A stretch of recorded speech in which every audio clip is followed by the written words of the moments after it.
வணக்கம் நண்பர்களே. எடப்பாடி பழனிசாமி கொஞ்சம் இறங்கி வந்துட்டார் மாதிரி தான் தெரியுது. பன்னீருக்கு ஓகேயா, டிடிவிக்கு ஓகே இல்லையா? இது இப்பதான் ஃப்ரெஷ்ஷா பேசிக்கிறாங்க கட்சி வட்டாரத்துக்குள்ள. டெல்லி போயிட்டு வந்தார் இல்லையா எடப்பாடி பழனிசாமி? அப்போ அமித்ஷாவை தனியா சந்திச்சாரு. கூட வந்த நிர்வாகிகள்லாம் அனுப்பி விட்டுட்டு வெளியே வரும்போது முகத்தை மூடிட்டு போனாரு. அதெல்லாம் நான் இல்லைங்க, அப்படிலாம் முகத்தை மூடிட்டு போவேனா அப்படின்னு ஒண்ணுமே தெரியாத மாதிரி ரொம்ப நியாயங்களை பேசினாரு. ஆனா முகத்தை ஏன் மூடிட்டு போனாரு? ஏதாவது சுயநலமா இல்லது கட்சி நலம் அப்படி எல்லாம் நிறைய பேச்சு எழுந்தது. அவரை பத்தி பேசினாரா, இல்ல தன்னுடைய சம்பந்தி பத்தி பேசினாரா, மகன் பத்தி பேசினாரா, அவங்களை சுற்றி இருக்கிற புகார்களை எல்லாம் மட்டுப்படுத்தக்கூடிய வாய்ப்புகளை பற்றி பேசினாரா, இதனால கூட தன்னுடைய சக நிர்வாகிகள் இருக்கிறத விரும்பலையா, அல்லது கட்சிக்குள்ள யார் போட்டி போட்டு மேல வருவாங்க அவங்க தட்டி விடுறது எப்படி அல்லது முட்டி விடுறது எப்படி, இதை பற்றி பேசினாரா? இதெல்லாம் எல்லாருமே தான் பேசிட்டு இருந்தாங்க, கட்சிக்குள்ளேயும் பேசினாங்க. ஏங்க தனியா பேசினாரு, ஏங்க முகத்தை மூடிட்டு போனாருன்னு இப்பதாங்க ஒவ்வொரு எஃபெக்டா தெரியுது. நிறைய பேர் என்ன சொன்னாங்க, அவருக்கு ஆகாதவங்க என்ன பரப்பி விட்டாங்க அப்படின்னா, அமித்ஷா கடுமையான கராரா சொல்லிட்டாரு, ஓபிஎஸ் சேர்த்துக்கங்க, டிடிவியை சேர்த்துக்கங்க, சசிகலா சேர்த்துக்கங்க அப்படின்னு. ஆனா எடப்பாடி பழனிசாமி நோ நோ சொல்லிட்டு வந்துட்டாரு இப்படின்னு பரப்புனாங்க. ஆனா என்ன நடந்ததுன்னு வெளியே வரவே இல்லை. ஆனா மெல்ல மெல்ல கசிஞ்சு வந்துருச்சுங்க. ஆனா இப்பதான் பாருங்க ஒவ்வொரு விஷயமா மெல்ல வெளியே வந்துட்டு இருக்கு. எடப்பாடி பழனிசாமிய நயினார் நாகேந்திரன் பாஜகவுடைய மாநில தலைவர் போய் பார்த்தாரு. இது மரியாதை நிமித்தமான சந்திப்பு அப்படின்னு எல்லா அரசியல்வாதிகளும் சொல்ற மாதிரி தான் சொன்னாரு. ஆனா அதுக்கு மேல என்ன பேசியிருப்பாங்க அப்படிங்கிறது தெரியல. ஆனா என்ன வெளியே தகவல் வருது அப்படின்னா, வெளியே இருப்பவர்களை ஒன்று சேர்த்துக் கொள்ள வேண்டும் அப்படின்னு எடப்பாடி கிட்ட நயினா நாகேந்திரன் சொன்னது போல தெரியுது. ஏன்னா நயினா நாகேந்திரன் பேசும்போது வெளியே வந்து பேசும்போது, அரசியலில் நிரந்தர நண்பரும் இல்லை பகைவரும் இல்லை அப்படின்னு நிறைய பேர் பாடின பாட்டி திரும்ப பாடினார். அப்போவே நம்ம கிட்ட நிறைய விஷயங்கள் யூகிக்க முடிஞ்சது. என்னன்னா, இது நயினா நாகேந்திரனுக்கு எதிரி அளவு நண்பர்களா வர போறாங்களா, இல்ல எடப்பாடி பழனிசாமிக்கு நண்பர்களும் இல்லை எதிரிகளும் இல்லைன்னு சொல்றாரா, சொல்ல வைக்கிறாருங்கிறது தெரியல. ஆனா அதே சமயம் எடப்பாடி பழனிசாமி கிட்ட நயினா நாகேந்திரன், ஐயா கொஞ்சம் ஓபிஎஸ் சேர்த்துக்கலாம், டிடிவியை சேர்த்துக்கலாம் அப்படின்னு சொல்லியிருக்கிறாரு. ஆனா எடப்பாடி பழனிசாமி ரொம்ப நேரம் யோசிச்சுட்டு, சரி ஓபிஎஸ் வேணாலும் வந்துட்டு போகட்டும், அது எங்கூட கிடையாது, உங்க கூட்டணியில வச்சுக்கோங்க அப்படின்னு ஒரு கிரீன் சிக்னல் அரை மனசோட கொடுத்துட்ட மாதிரி தெரியுது. என்ன காரணம் பாருங்க, ஓபிஎஸ் ரொம்ப நாளா சொல்லிட்டு இருக்காரு, ஐயா நான் கட்சிக்குள்ள வரேன், ஐயா நான் கட்சிக்குள்ள வர்றேன், எனக்கு எந்த பதவியும் வேண்டாம், கட்சி நல்லா இருக்கணும், ஒற்றுமையா இருக்கணும், ஆட்சிக்கு வரணும், அண்ணா திமுக மறுபடியும் பலம் பெறணும், அதுதான் என்னுடைய எண்ணம் அப்படின்னு ஓபிஎஸ் ரொம்ப கீழே போய் அடங்கி போய் சொல்லிட்டாரு. ஆனா எடப்பாடி பழனிசாமி ஏத்துக்கிறதாவே இல்லை. அதை பழையதை மறக்க முடியுமா அப்படின்னு அலுவலகத்தின் மீது நடந்த தாக்குதலை பற்றி தொடர்ந்து பேசிட்டு இருக்கிறாரு. என்ன காரணம், அவர் சேர்த்துக்க கூடாது அவ்வளவுதான். உள்ள வந்தார் அப்படின்னா என்னதான் அமைதியா இருந்தாலும் அவரை 4 பேர் யூஸ் பேத்தி விடுவாங்கல்ல, ஐயா நீங்க 3 முறை முதலமைச்சராக இருந்தவங்க, கட்சியோட ஒருங்கிணைப்பாளர் இருந்தவங்க, நீங்கெல்லாம் இப்படி வெளியே இருக்கலாமா, தனியா இருக்கலாமா, எடப்பாடி பழனிசாமிக்கு இடம் கொடுக்காம அப்படின்னு ஏத்தி விட்டாங்கன்னா அவர் பக்கம் ஒரு 10 பேர் போய் சேருவாங்க, அப்புறம் எடப்பாடிக்கு குடைச்சல் கொடுப்பாங்க. அதனால வேண்டாம் சொல்லிட்டு இருந்தாரு. ஆனா பாஜக அதை தான் புஷ் பண்ற மாதிரி தெரியுது. அமித்ஷா புஷ் பண்ணிப்பாரு போல தெரியுது. நயினா நாகேந்திரன் வந்து அதை இன்னும் புஷ் பண்ணியிருக்கிறாரு. சரி இருந்து வச்சுக்கோங்க, ஓபிஎஸ் வேணாலும் உங்க கூட வச்சுக்கோங்க, கூட்டணியில் வேணாலும் வச்சுக்கோங்க, கட்சியிலாம் வேண்டாம் அப்படின்னு எடப்பாடி சொல்லிட்ட மாதிரி தெரியுது. ஆனா என்னன்னா, ஓபிஎஸ் அமைதியா இருப்பாரு, சரி போகட்டும். டிடிவி டிடிவிக்கு no no no double no no. என்னன்னா டிடிவி வெளியே சொல்லிட்டே இருக்கிறாரு, தனி கட்சி வச்சிருக்கிறாரு, அவரை கூட்டணி வச்சுக்கிறது என்ன கஷ்டம் இருக்கு சொல்லுங்க. பாஜக நினைச்சதுன்னா கூட்டணி கட்சிகளுக்கு இடம் கொடுக்கலாம், தப்பு இல்லை. ஆனா எடப்பாடி இது வேண்டாம்னு சொல்லிட்டாரு. ஏன்னா டிடிவி போற இடம்லாம் கிடைக்கிற சமயத்தெல்லாம் பத்திரிகையாளர் சந்திப்பு வர்ற போதெல்லாம் அடிச்சு தூக்குறாரு. எடப்பாடி பழனிசாமி முதல்வர் வேட்பாளர் என்றால் நாங்கள் தேசிய ஜனநாயக கூட்டணிக்கு வரமாட்டோம் அப்படின்னு சொல்லிட்டார்.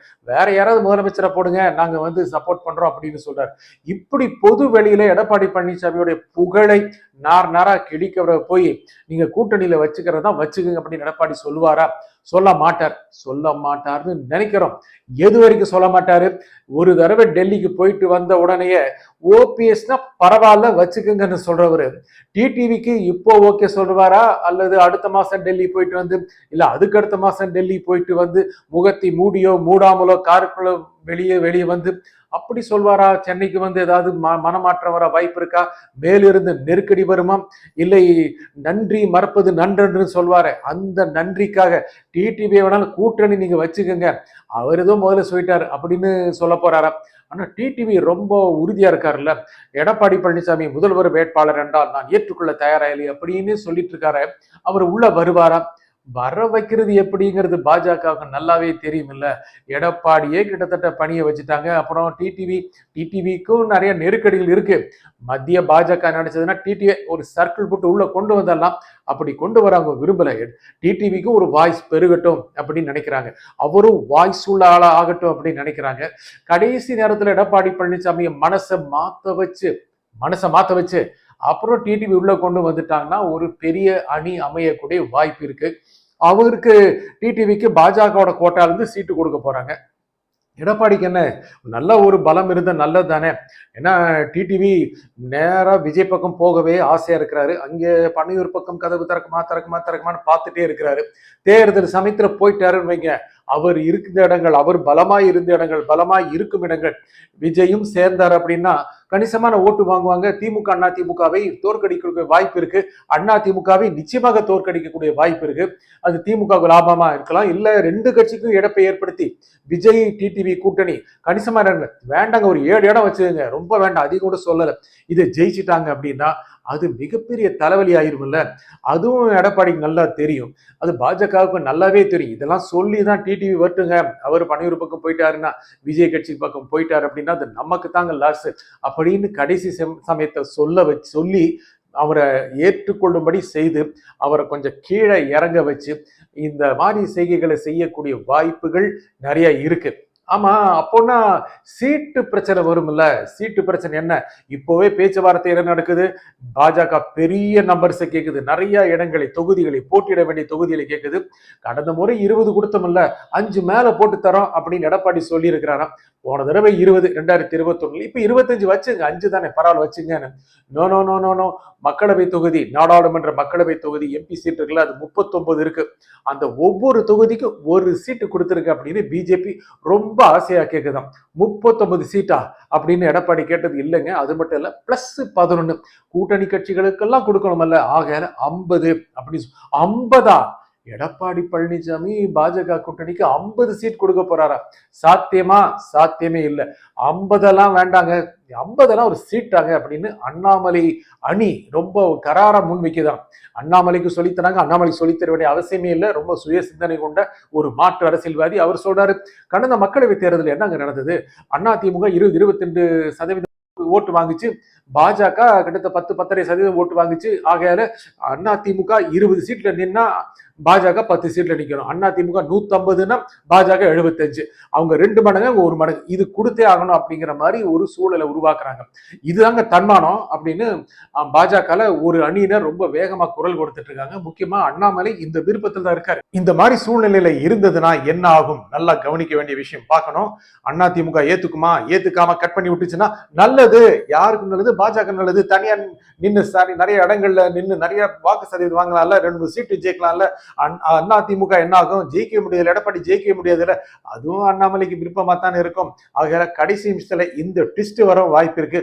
ஐயா கிளம்புறீங்களா பாஜக பைன்னு சொல்லிட்டு எடப்பாடி பழனிசாமி கொஞ்சம் தனியா வேறு அணி அமைக்கக்கூடிய வாய்ப்புகளை பார்ப்பாரு. ஆனா இப்ப இருக்கிற நிலைமையில அது ரொம்ப கஷ்டம் நினைக்கிறேன். விஜய் மேல ஏறி வந்திருக்காரு, திமுகவுக்கு ஒரு டஃப் கொடுக்குறாரு, அண்ணா திமுகவுக்கு ரொம்ப பெரிய டஃப் கொடுக்குறாரு. ஆகையால எடப்பாடி பழனிசாமி பாஜக விட மாட்டார் மாதிரி தான் தெரியுது. கடைசி நிமிஷத்துல இந்த மாதிரியான தொகுதிகள்லாம் ஒருவேளை உடன்பாடு ஏற்பட்டுச்சு அப்படின்னா எடப்பாடி பழனிசாமி டக்கு டக்கு டக்குன்னு 4-5 படிகள் இறங்கி வந்துருவார் மாதிரி தான் தெரியுது. ஒரு தடவை டெல்லி போயிட்டு வந்தாரு, ஒரு படி 2 படி இறங்கிட்டாரு. அடுத்த 2-3 தடவை டெல்லி போயிட்டு வந்தாருன்னா ஒரு 4-5 படி இறங்கிடுவார் அப்படின்னு பாஜக எதிர்பார்க்கிறாங்க. முக்கியமா அண்ணா திமுக எதிர்பார்க்கிறாங்க. நன்றி, வணக்கம்.